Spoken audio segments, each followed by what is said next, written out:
3 tahun terakhir, RCCN, DMKR, dan Sekolah Kreatif Indonesia berjuang untuk meningkatkan kapasitas ekonomi kreatif, yang mana Kota Rembang atau Kabupaten Rembang menjadi kota kreatif tahun 2019.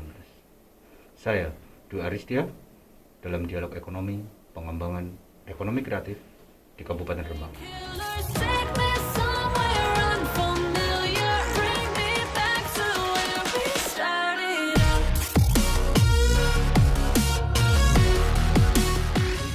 Bersama saya ada Mas Adiat Galih. Selamat datang Mas Galih. Selamat. Mas Adiat Galih itu adalah ketua RCCN. Ya. Apa itu RCCN, Mas? Saya pernah salah sebut ini, Mas. Gitu ya. RCCN itu apa itu? Kalau RCCN itu adalah Rembang Creative Community Network ya. Oh, gitu ya. Jadi sebuah jaringan komunitas yang menjembatani antar komunitas yang ada di Rembang. Oh, jadi istilahnya seperti kumpulnya rumah bersamanya sebagai, komunitas di Kabupaten seluruh Rembang. Kabupaten Rembang. Bersama saya juga ada Mas Rudi. Nah, siapa Mas Rudi? Mas Rudi Yulianta, Ketua DMKR alias Mas Bambang katanya. Kalau orang bilang Bambang. Mas Rudi sendiri, apa itu DMKR, Mas Rudi? DMKR itu suatu komunitas, perkumpulan komunitas untuk semua disabilitas yang ada di Rembang. Kita bentuk wadah seperti itu, fungsinya itu agar semua aspirasi teman-teman, keluhan teman-teman difabel bisa tersalurkan melalui suatu wadah dan kita ajukan untuk pengembangan komunitas difabel dalam pemerintahan Rembang, seperti itu. Jadi pada poinnya itu biar enggak, kalau kita punya hambatan untuk kursi roda lah. Iya, kursi roda. Ini diapain kursi roda? Kalau individu itu kan nggak bisa, Mas. Iya, iya. Terus? Nah, kalau kita sudah komunitas, kita punya sekian orang difabel yang membutuhkan kursi roda untuk akses jalan mereka. Nah, kita masuk di wadah DMKR, barulah kita sama pemerintah melalui Dinsos terutama. Akhirnya mereka bisa menganggarkan untuk komunitas kami. Ya seperti itu. Ya, hubungan DMKR sendiri, Mas, dengan ekonomi kreatif itu sebetulnya seperti apa sih? Seperti saudara atau seperti suami istri atau seperti apa? Ya, seperti sahabat, Mas. Sahabat ya, oh, iya. Jadi gini, untuk DMKR sendiri bertemu dengan ekonomi kreatif, itu kan intinya untuk pengembangan kreativitas disabilitas biar bisa berkarya. Iya, siap. Nah, contohnya seperti gini aja, kita membuat pot kombinasi untuk kria, kita buat pot kombinasi dengan batik lasem. Bahannya dari apa itu, Mas, pot itu? Dari ban bekas kita manfaatkan. Recycling ya berarti ya, daur ulang. Karena gini, untuk pemanfaatan ban bekas itu untuk memusnahkan ban itu kan lebih susah. Iya. Jadi daripada kita nggak punya kerjaan, kita punya kreativitas seperti itu, kita buat bareng-bareng, kita padukan dengan pengecatan melalui batik lasem, apalagi sudah terkenal. Siapa tahu kita pun dan ekonomi kreatif pun bisa membantu kami untuk lebih maju. Oke, berarti masih siapa tahu ya? Coba-coba. Nggak coba-coba. Jadi pada prinsipnya ada sebuah isu yang kita angkat, bahwasanya ekonomi kreatif apakah bisa sebetulnya mengangkat pendapatan negara atau pendapatan daerah gitu ya. Ekonomi kreatif itu sendiri dalam konteks kota kreatif, definisi menurut kita itu sendiri apa gitu. Kalau kami di SKI itu selalu mengidentifikasi kami itu sebagai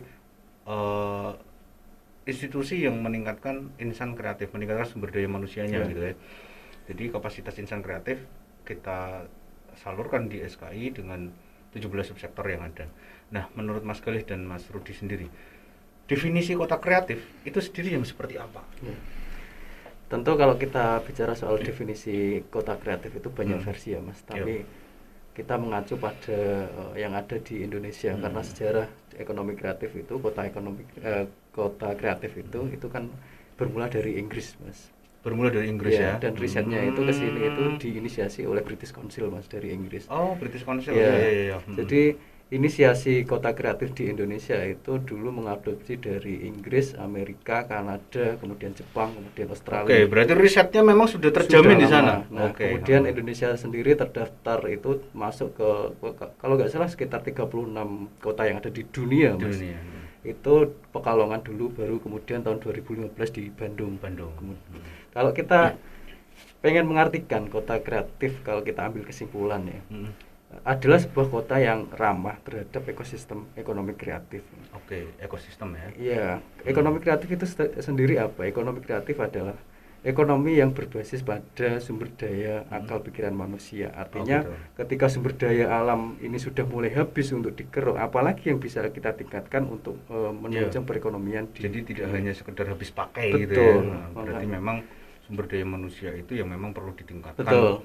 Untuk mengolah akal dan pikirannya menjadikan sesuatu, akhirnya menjadi ekonomi kreatif itu sendiri. Ya, nyambung itu Rembang itu kan kita masuk di kota kreatif ya, versi Bekraf tahun 2016 yang sekarang melebur di Kemenparekraf. Nah, itu ada 10 kriteria untuk dijadikan sebuah kota itu menjadi sebuah kota kreatif. Nah, ada 10 itu kurang, saya nggak begitu hafal secara detail ya, tapi secara umum poin-poinnya adalah kota yang welas asih, kota yang inklusif, ramah disabel, contohnya kota yang lestari, hidup lestari, kemudian menjunjung tinggi nilai budaya, sejarah dan yang apapun yang ada di kota. Jadi, ya 10 prinsip itu yang harus diakomodir oleh kota kreatif. Oleh kota kreatif seperti itu. Kalau Mas Rudi sendiri sebetulnya Rembang itu kota kreatif yang seperti apa sih? Apakah seperti 10 tadi yang sudah disampaikan oleh Mas Gal ya, gitu kan? Salah satunya adalah ramah disabilitas.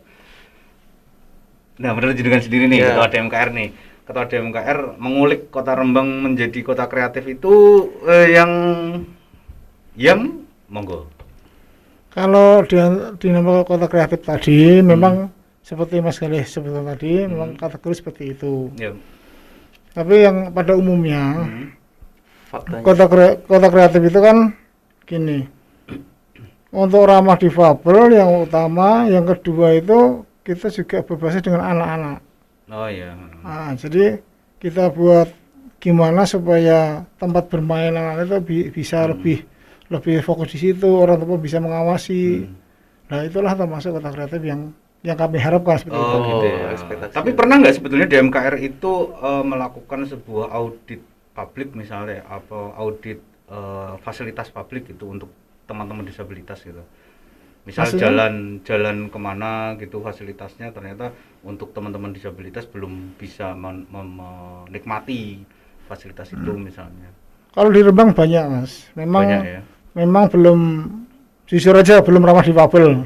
Ini jujur ya? Ya jujur aja. Jujur ya. Sekarang gini aja, kita buat gini aja.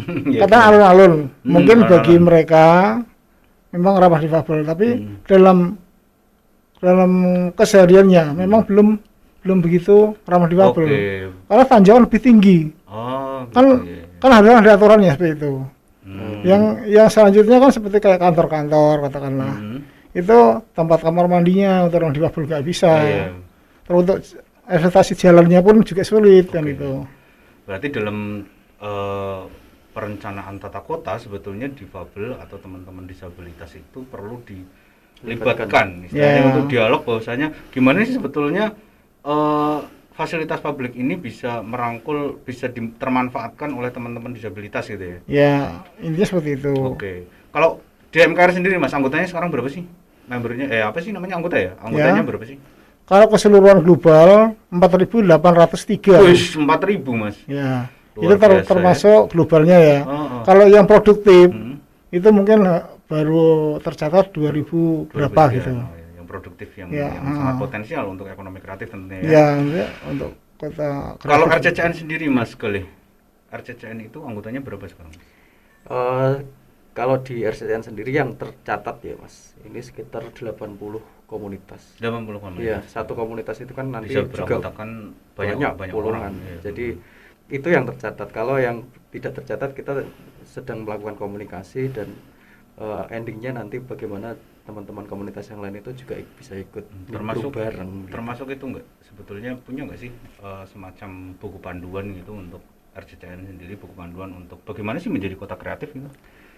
Kalau konteksnya itu sebenarnya gini Mas, itu ranahnya kita itu kan ranah komunitas Mas. Sebenarnya kalau untuk berhubungan itu kan nanti tetap bersinggungan dengan pemerintah Mas. Oh iya. Itu beda lagi nanti. Ada konsep Ada kolaborasi konsep, ya. betul. Kalau kita kan Kolaborasi. NGO Mas. Oh iya, berarti Tapi memang iya. bagaimana caranya kita berupaya untuk tetap bisa berkomunikasi dengan pemerintah gitu aja, karena kita nggak bisa jalan sendiri-sendiri Betul. Mas, gitu. Untuk Ini membangun- sudah saatnya kolaborasi Mas, Betul. tidak jalan sendiri-sendiri. betul. Untuk membangun kota kalau pemerintah jalan sendiri. Iya, kemudian karena kalau masyarakat malam sendiri, minggu kita jalan sendiri kayak asik. Nah, itu yang saya alami Mas. Iya.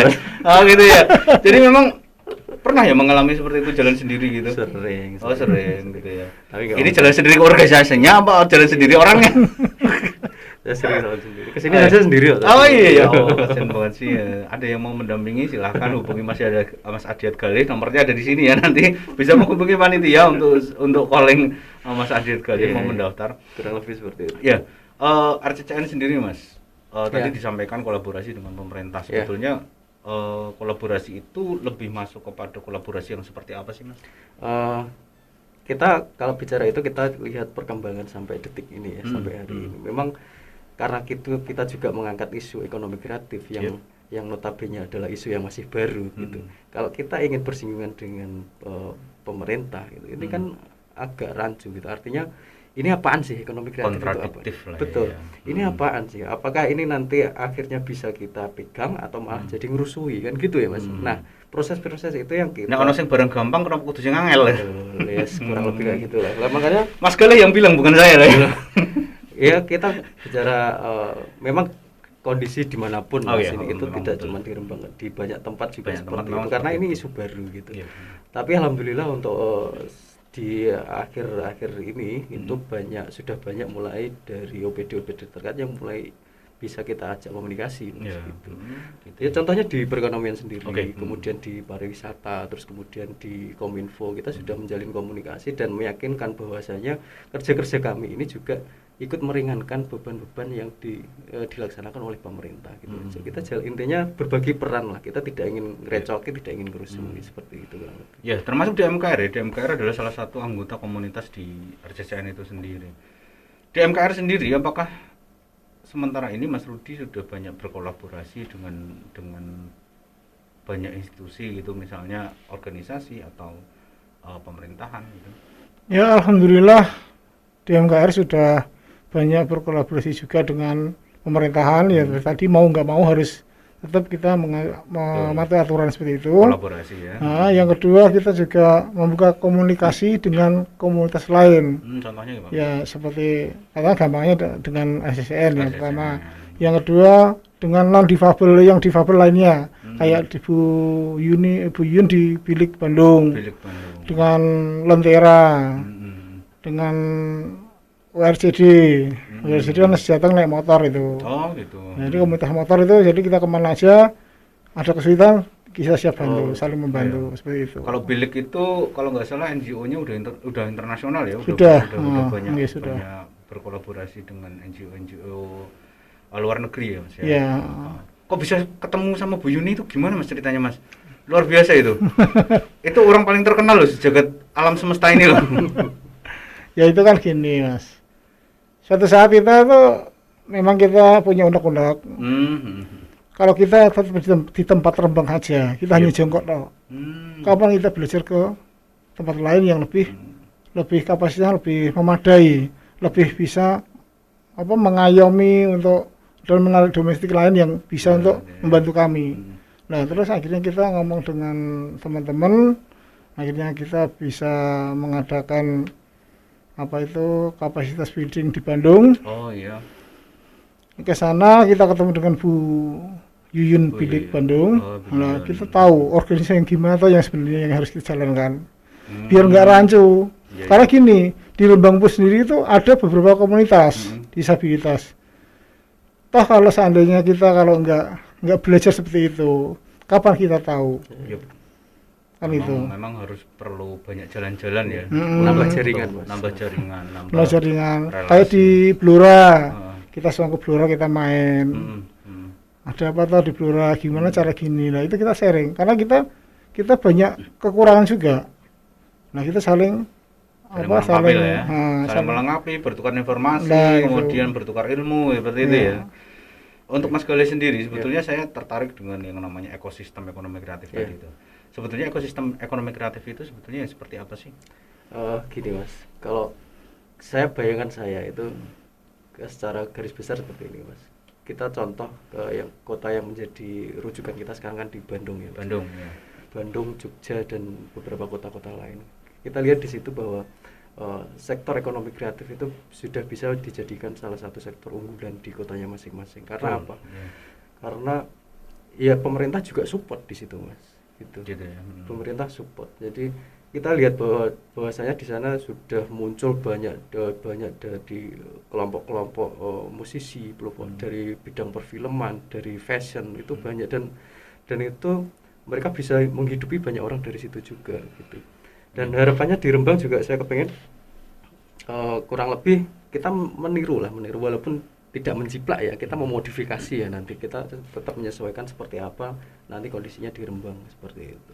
Setidaknya memang kalau di Rembang kan kita masih punya satu tower lah istilahnya, Iya. satu tower subsektornya itu Iya. misalnya Kria gitu Kria. ya. Misalnya Kria menjadi towernya atau intinya di Iya. situ. Kemudian yang lain yang menjadi multiplier efeknya untuk mengangkat Iya. subsektor lain gitu ya, Betul. mungkin seperti itu ya. Iya, kurang lebih seperti itu. Kalau kita bicara satu subsektor itu kan saling berkait antara satu dengan yang lain. Mas. Oh, Jadi gitu ya. tidak bisa berdiri sendiri. Misal kita bicara Kria. Kria nanti di Rembang juga bisa bersinggungan dengan subsektor lain seperti perfilman, fashion, Ya. kemudian ada kuliner yang itu bisa bergabung menjadi satu gitu loh. Mas. Jadi tidak berdiri sendiri. Kurang lebih Seperti itu ya. Hmm. Oke, orang selalu menilai bahwasanya ekonomi kreatif itu menjadi sektor yang beneran ada atau enggak sih sebetulnya seperti Iya, itu ya. betul. Bener nggak sih sebetulnya sektor ekonomi kreatif itu bisa meningkatkan pendapatan kabupaten misalnya atau Iya. pendapatan negara gitu? Ya itu kalau kita bicara soal data Mas, itu nanti kaitannya dengan angka-angka kan Oh, seperti iya. itu. Kalau angka-angka itu bukan ranah kita, tapi kita lihat realitas yang terjadi seperti itu. Dalam kurun waktu dekat di belakangan ini kita ambil satu contoh. Ini ada salah satu festival film internasional di Swiss yang memenangkan salah satu film yang ada di Indonesia dan itu bikinnya di Rembang. Kan Oh, gitu. gitu ya? Itu kita ambil contoh itu subsektor film. Apa itu Mas? Kok saya belum tahu filmnya itu film apa? Filmnya apa lah judulnya aku lali. Seperti Rindu Dendam apa loh. Oh, Saya iya, lupa lah itu. oke. Saya agak kesulitan mengapalan istilah. Kita cari ya umat manusia. Nanti cari. Jagat Raya nanti silakan dicari. Yang Itu bintangnya festival film itu. Yang bintangnya Reza Rahardian yang Oh. syuting tahun 2020 ya kalau nggak salah. 2019 atau 2020 gitu kayak kurang begitu ingat. Yang agak mirip-mirip saya itu ya? Iya, kurang lebih yang kurusnya segitu lah, Mas. Iya. Nah, kalau kita ambil salah satu contoh itu aja. Kita lihat di Rembang. Sewa rumah laku, Mas. Iya. Catering Laku. laku. Fashion laku. Terus kemudian ada penyewaan mobil laku. Terus bukti apa lagi yang kita pengen minta? Apakah itu bukan sebuah pendapatan Oh, yang masuk iya. ke daerah? Kurang lebih seperti itu. Itu juga terjadi di sektor-sektor lain, ya subsektor lain, maaf. Selain yang saya contohkan itu tadi. Misal kita bicara soal pertunjukan, misal. Pertunjukan di situ tetap ada sama konsumsi, transportasi, kemudian ada soundman, ada videoman, ada macam-macam di Iya. situ. Nah, itu kurang bukti apa gitu. Iya, bisa dibayangkan ketika 1 tahun berjalan, Betul. setiap bulan itu 17 subsektor ini mengadakan event bersama. Betul. Misalnya gitu ya, itu keren ya. Keren itu, jadi semua aspek itu bisa dirangkul seperti Luar kurang biasa, lebih ya. seperti itu. Makanya ketika ada beberapa pihak yang meragukan apakah ekonomi kreatif ini benar-benar bisa kita jadikan tonggak atau tulang punggung untuk perekonomian suatu daerah, yuk buktinya bisa. Buktinya bisa. Tinggal Ya, mau atau betul. tidak, itu aja. Bukan berarti kita menafikan mengisi kemerdekaan yang lain dengan cara Betul. yang lain, tapi memang sektor ekonomi kreatif ini salah satu apa namanya? Salah satu aspek yang memang atau tonggak yang memang betul-betul sangat dibutuhkan oleh masyarakat Indonesia. Sekarang apalagi coba kita mau membuat, misal gini, saya kemarin beberapa kali ketemu dengan teman-teman dari ITB Iya. di Bandung, kemudian melihat di Bandung Selatan, Ya, di Bandung Selatan betul ya, di Bandung Selatan itu penggalian gunung itu sudah sampai ke taraf yang kritis gitu ya. Sudah saatnya kita beralih ke ekonomi kreatif, bahwasanya akal dan pikiran manusia menjadi tulang punggung dari meningkatkan pendapatan kita gitu kan. Industri apakah bisa berhubungan dengan ekonomi kreatif, Mas? Tentu saja bisa, Mas.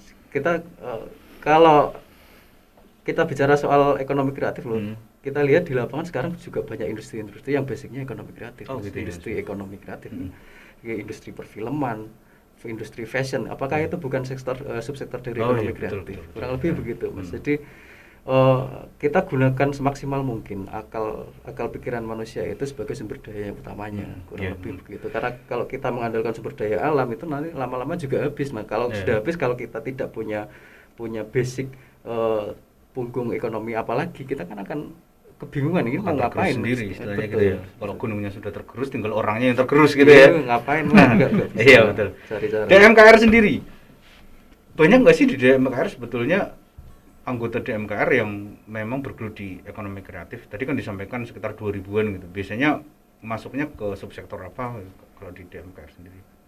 Nah, kalau untuk DMKR contoh saya sendiri, saya sudah masuk di ekonomi kreatif ya selama ini saya tahu itu untuk teman DMKR itu banyak lah. Banyak orangnya, banyak tempatnya juga masing-masing. Kendala mereka hanya untuk jalan ke mananya itu agak susah. Pemasaran berarti gitu. Tapi untuk subsektornya misalnya kria gitu ya ada pembatiknya misalnya gitu ya. Nah, seperti itu. Jadi itu memang dia kendala di sektor apa untuk akses jalannya seperti itu. Sebetulnya bisa, Mas. Ketika kita misalnya berkolaborasi dengan teman-teman di kafe, Mas, misalnya. Nah, itu mungkin nanti di Rembang juga belum begitu banyak ya, Mas ya. Untuk di kafe sendiri. Komunikasi pemasaran itu ada di kafe sebetulnya. Jadi mungkin dari teman-teman DMKR bisa menarik beberapa anggotanya kemudian belajar untuk desain komunikasi visual misalnya seperti itu. Itu sebetulnya bisa diarahkan seperti itu. Tapi memang sebetulnya banyak ya kalau misalnya DMKR sendiri. Banyak sekali yang ingin untuk ikut dalam program kreatif seperti itu. Kalau di subsektor lain, Mas, misalnya seni musik misalnya, ada nggak DMKR itu yang bergelut di bidang seni musik misalnya? Banyak, dan Mas. Seni pertunjukan gitu? Banyak, DMKR banyak. Ada yang contohnya seperti di Bulu itu ada yang grup hadroh di Bulu ada. Oh gitu, sering pentas? Sering dipanggil. Cuma keluar karena pandemi ini ya mungkin memang. Ya sepinya pandemi ini seperti ini. Oh iya. Sering, biasa kalau ada pengajian harus dipanggil seperti itu. Untuk mengiringi hadroh atau pengajian tersebut. Mayoritasnya di pengajian rata-rata. Kalau untuk event-event yang lain mungkin yang di luar hadroh mungkin masih belum tercover di situ. Oh ya, belum. Jadi pengarang kita harus di situ dulu aja. Karena kan gini, Mas, difabel itu sulit untuk menata juga. Kita keras dia sakit hati, kita pelan pun dia nggak tahu. Jadi kita harus menyesuaikan lah. Kenapa harus keras, Mas? Kan gini, bukan keras. Ini loh, cara penyampaiannya. Oh gitu, iya. Kalau kita keras dikira kita marah. Marah. Kalau kita lembut. Kalau kita lembut, dia mah nggak paham. Dia malah nggak paham gitu. Berarti yang harus memang komunikasinya adalah komunikasi persuasif, istilahnya seperti itu ya. Komunikasi persuasif itu jenengan bisa belajar dengan Paulo Freire, itu buku-bukunya banyak ya. Buku Paulo Freire, pendidikan untuk membebaskan yang di sini kenal Rungu Isara udah pinter lukis di sini. Ya, kan, gitu ya. Ada memang ya seni rupa ya. Ada 3 orang di sini. Iya. Artinya banyak anggota dari teman-teman DMKR itu juga yang di subsektor ekonomi kreatif itu juga banyak, Mas. Banyak. Nah, dari sini mohon saya potong sebentar. Tadi saya bisa menangkap salah satu kasus, Mas, di sini, Mas. Bagaimana tadi Mas Rudi menyampaikan bahwa pemasarannya sulit seperti itu. Sementara kita tahu bahwa di Kementerian BUMN sendiri itu ada, Mas, gitu untuk memasarkan produk-produk dari masyarakat itu. Lewat mana itu, Mas? Itu kemarin kalau skemanya, Mas, biasanya kalau di kabupaten lewat rumah kreatif yang ada di kota masing-masing lewat gitu. lewat BUMN yang ada di kota, dan itu sudah instruksi dari Pak Menteri sendiri sebenarnya. Pak Menteri Kemenparekraf. Pak Menteri BUMN. Oh, BUMN. Kementerian BUMN. Iya. Enggak, maksud saya ini pentingnya kolaborasi antara masyarakat dengan pemerintah di situ, Mas. Misinformasi seperti ini pun bisa jadi masalah, Mas. Artinya kalau bisa ketemu antara teman-teman dari DMKR kemudian ke kementerian apapun yang bisa menaung, itu kan sudah bisa jalan sebenarnya. Betul, tidak ada masalah marketing dan sebagainya. Intinya ngopi bareng ya, Mas ya. Iya, kita kadang ngobrol bareng. Iya, kita kadang jarang ngopi bareng. Jadinya kita sebetulnya nggak perlu misinformasi, jadi misinformasi gitu kan. Padahal sebetulnya sudah ada fasilitas dan memang sosialisasinya belum nyampe atau permasalahan-permasalahan yang lain. Sudah tahu belum Mas Rudi ini? Ya, Pak. Informasi ini? Belum tahu ya? Belum tahu. Nah, itu masalahnya. Berarti memang karena informasi itu gini, dalam tata pemerintahan itu segala sosialisasi yang disampaikan kemudian dikeluarkan menjadi perpu atau menjadi sekelasnya itu ya, maka dianggap semua rakyat Indonesia itu mengetahui hal itu, sehingga kita harus banyak berkomunikasi. Jadi kita harus banyak berkomunikasi dengan konsep ABCGM itu tadi, pentahelik yang memang sudah dirumuskan oleh banyak sekali komunitas-komunitas kreatif di Indonesia. Ngopi bareng itu. Ngopi bareng, intinya ngopi bareng. Apalagi Rembang kan kota ngopi, Mas ya. Oh, Rembang kota ngopi. Bahkan di Malang itu kan jadi program reguler kan. Ngopi bareng. Menurut jenengan sendiri pengembangan kopi di Rembang itu dalam ekonomi kreatif itu ada minusnya, ada nggak enaknya, banyak terus. Pelaku ya, Mas.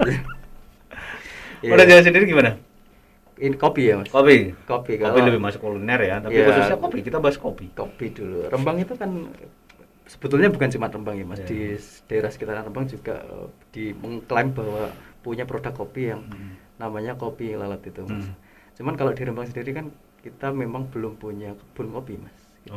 Secara letak geografis pun pernah beberapa kali kita melakukan komunikasi dengan beberapa pihak untuk penanaman. Itu letak geografis kita kurang memadai, Mas.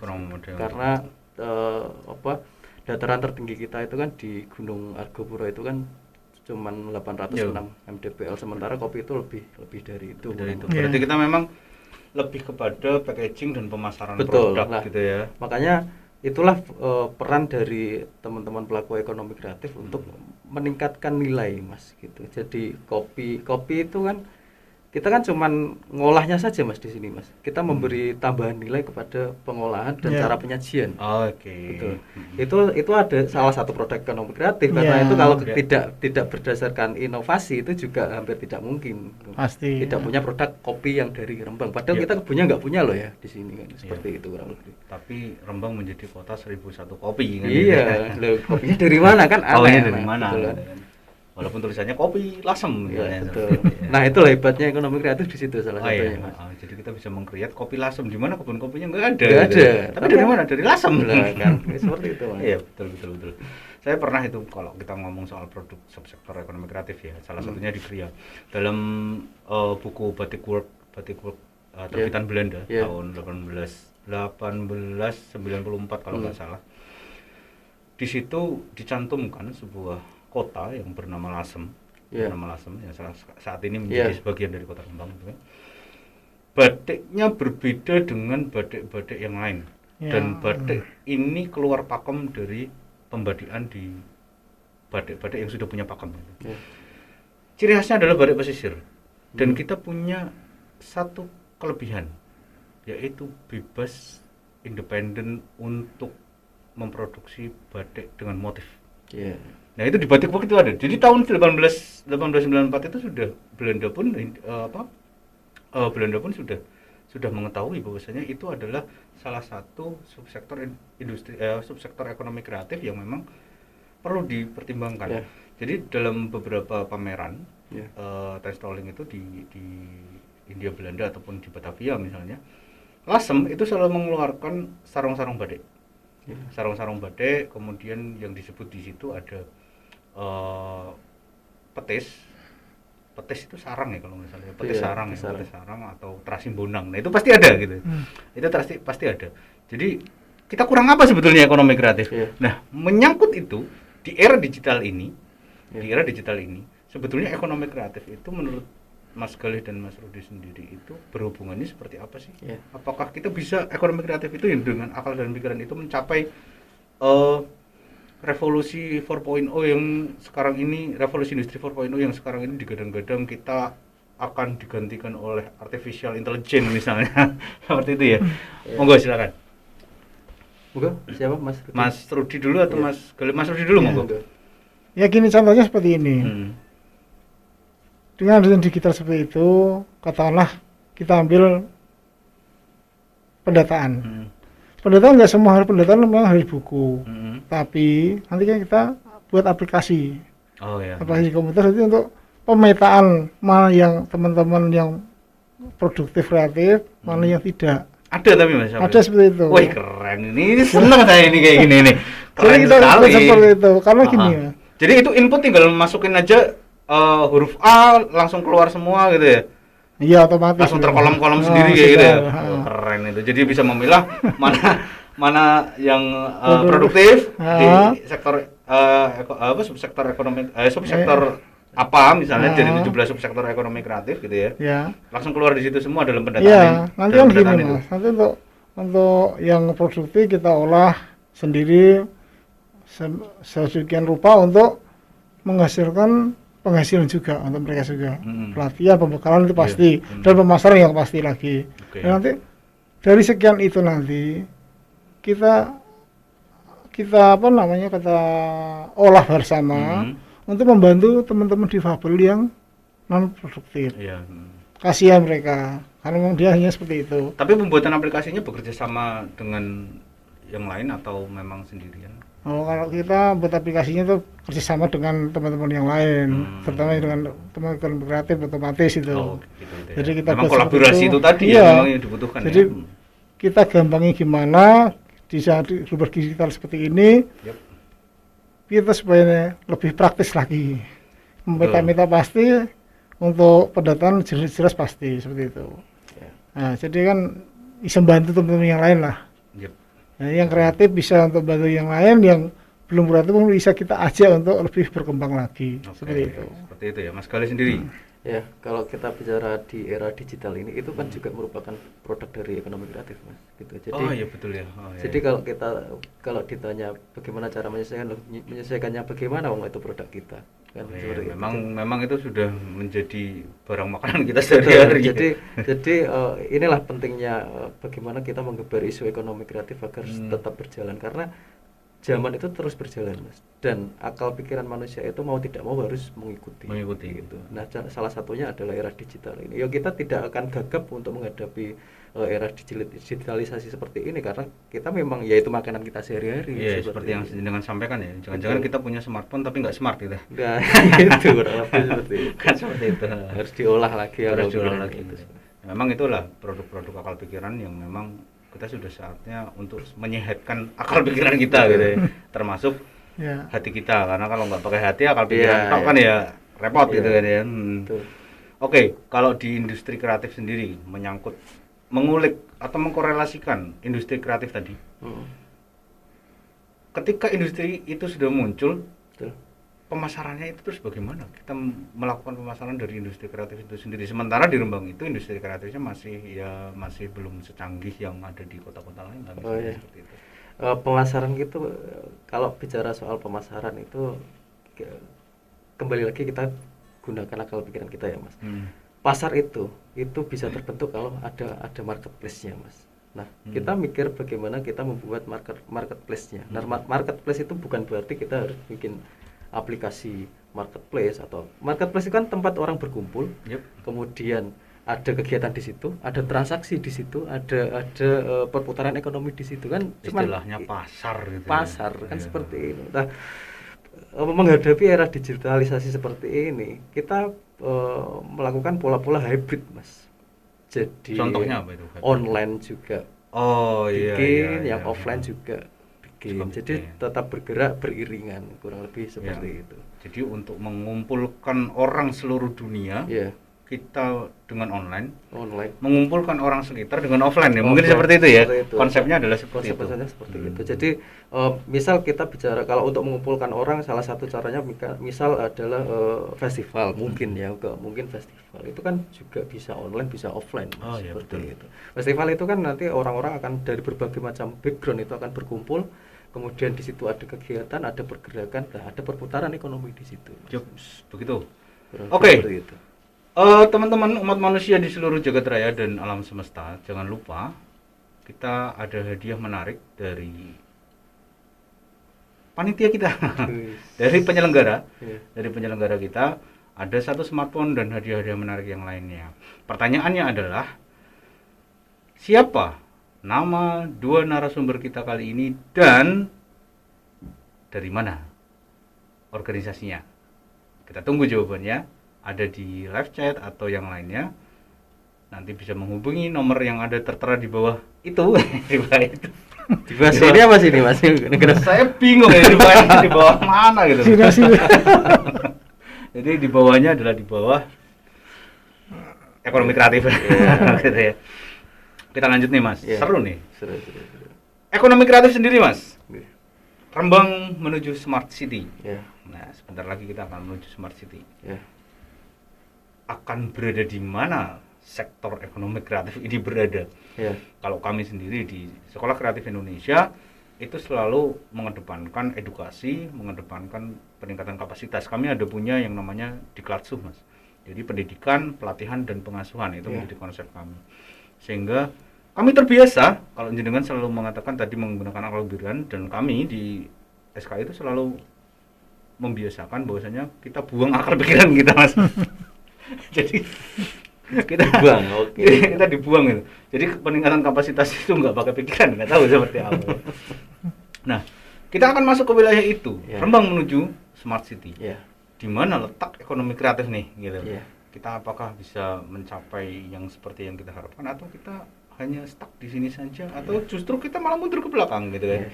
Nah, itu yang akan kita kupas ini saat ini.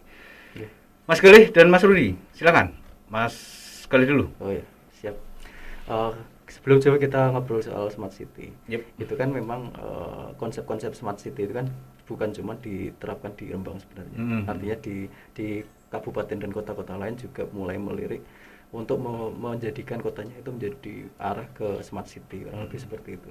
Nah, alangkah baiknya ketika kita bicara soal smart city itu bukan berarti kita bicara sekedar era digitalisasi konten atau produk atau kebijakan apapun, bukan artinya bukan cuman ke digitalisasi, bahwa yang namanya smart itu kan macam-macam ya, ke kearifan lokal interpretasinya ya. Kearifan lokal, sosial budaya, sejarah, kemudian menjaga kelestarian itu kan juga smart Mas, seharusnya seperti itu. Jadi saya harapkan adalah smart city yang ada di Rembang khususnya, karena kita juga hidup di sini, itu bisa mengakomodir potensi dan kearifan lokal yang ada seperti itu. Jadi masyarakat yang smart itu, saya contohkan tadi ya, smartphone misal, smartphone itu kan tidak semua orang yang punya smartphone itu juga pintar, kan seperti gitu itu. Harapan kami jangan sampai smart city itu orangnya nggak smart gitu maksudnya. Harapan kami smart city ini juga bisa menjadikan orang-orang yang di lingkup di bawahnya itu juga menjadi smart. Selalu seperti itu. Kita harus optimis bahwasanya di lingkungan Rembang itu pasti saya yakin orangnya smart gitu. Potensinya luar biasa. Luar biasa. Jadi ketika smart city jangan sampai kita justru malah city-nya yang smart tapi orangnya nggak smart gitu kan. Kita perlu edukasi lebih dalam tentang itu. Sehingga saya sangat menyokong bahwasanya ketika smart city itu tumbuh, maka peningkatan kapasitas sumber daya manusianya harus tumbuh dari MKR sendiri. Ya seperti Mas Galih bilang utara tadi. Kalau masa dengan smart city tadi nggak otaknya tak sing pinter Mas. Gitu ya. Bisa wong-wonge sak dirjane pinter kabeh. Apalagi di Lembang itu ada kota pusaka Spirlasem. Betul. Nah, itulah acuan seperti itu kita topang gimana namanya kota kreatif industri kreatif ini di Kota Lasem itu bisa lebih berkembang. Karena apa? Dia sudah punya nama dulu dari awal. Jadi misalnya tongkat tongkat tunanetra misalnya, kita Yeah. buat bersensor misalnya, Yeah. ketika itu sensornya misalnya kalau kita lihat itu landasannya itu ketika ada pohon misalnya, kan ini banyak soalnya ya, kan di trotoar misalnya ternyata jalur tunanetra itu nabrak pohon misalnya. Itu kan banyak, kita harus menggok Yeah. gitu. Jadi dia punya sensor misalnya di bergetar gitu. Deret itu misalnya. Itu menjadi sensor. Itu salah satunya mendukung teman-teman disabilitas mungkin seperti itu ya. Yang Ya, diharapkan seperti itu. oleh Mas Rudi itu sendiri ya. Iya. Oke, harapan insan kreatif di Rembang sendiri sebetulnya dari RCCN dan dari DMKR nanti. Kita mulai dari RCCN dulu, harapan dari RCCN itu sebagai komunitas insan kreatif Iya. di Kota Rembang, di Kabupaten Rembang itu Iya. sebetulnya apa dan sebetulnya maunya gimana sih sebetulnya Iya. RCCN itu? Gitu, istilahnya. Sebenarnya gini Mas, kalau ditanya apa dan bagaimana, kita harus ngobrol bareng dengan banyak orang sebenarnya. Tapi kalau bicara idealnya seperti apa, yang sering saya bicarakan kepada teman-teman, bahwa kita itu kepengen bangun kota, tapi bareng-bareng gitu Mas. Iya. Jadi komunitas, dalam hal ini ranah saya komunitas di sini, itu jangan sampai dianggap sepele Mas. Kita tadi disinggung bahwa ada pembangunan besar-besaran di Lasem, itu juga peran besar dari komunitas loh Mas. Oh gitu ya. Gitu. Jadi Ya. komunitas-komunitas yang menggaungkan Lasem hingga punya branding seperti itu dilirik oleh pusat, akhirnya menggelontorkan dana ke Lasem. Seperti itu.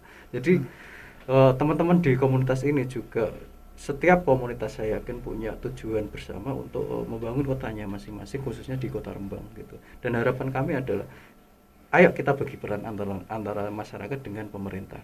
Kita punya ide, punya inovasi seperti ini. Ayo kita obrolkan bagaimana cara pemerintah mengatur regulasi dan Kolaborasi tadi kebijakan untuk mempercepat. Karena kalau pemerintah tidak turun tangan, yang namanya percepatan agak sulit terjadi. Karena memang semua kebijakan ada di sana. Betul. Polisinya ada di sana gitu. Jadi Polisinya ada di semua sana. kebijakannya ada di pemerintah. Betul. Oke, dari DMKR sendiri Mas Rudi, harapannya apa ini Mas Rudi? Atau apa yang diinginkan sebetulnya oleh DMKR itu dalam pengembangan ekonomi kreatif di Kabupaten Rembang ini? Dalam pengembangan ekonomi kreatif, kalau bisa itu kita berkolaborasi antara komunitas semua dengan pemerintahan Gitu. untuk menciptakan suasana lebih enak, lebih nyaman, Lebih kondusif, dan jangan lupa semua ide kreatif itu ada di sekitar kita. Tergantung kita bisa memanfaatkan apa tidak kita. Iya. Nah, harapan kami pemerintah, komunitas manapun, kita saling berbagi informasi yang mutlak, kita saling berbagi untuk pembangunan daerah Rembang sendiri, untuk daerah kita sendiri, demi kemajuan daerah kita sendiri. Iya, betul. Itu menurut Gitu ya, saya. Mas Rudi, ya. Oke, umat manusia pada akhirnya umat manusia semua yang menyimpulkan dan kami menyampaikan. Jadilah kunci jika keadaan terkunci. Dan pada akhirnya kami undur diri. Saya Dwi Aristia. Salam kreatif. Salam kreatif. Salam kreatif.